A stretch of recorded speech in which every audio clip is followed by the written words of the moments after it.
అభిప్రాయం గౌరవించకుండా లోక్సభలో టీడీపీ ఎంపీలను సస్పెండ్ చేస్తే ఎలా అని ప్రశ్నించారు జేసీ దివాకర్ రెడ్డి. సభ జరిగే వరకు రావద్దని చెప్పడం సరికాదన్నారు.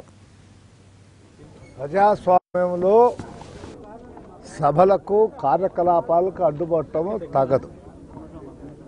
కానీ ఏం చేయాలి? 4.5 సంవత్సరం నుంచి అడుగుతున్నాం.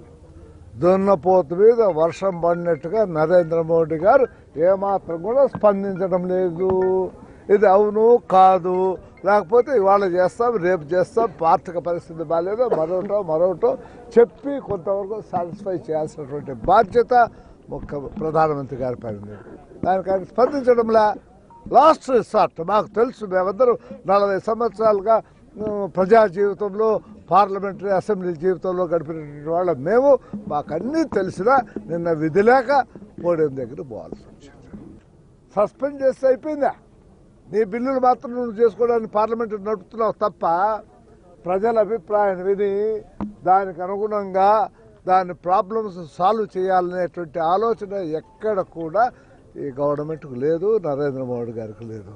అందువల్ల విధి లేని పరిస్థితుల్లో మేము చేస్తే సస్పెండ్ చేశారు.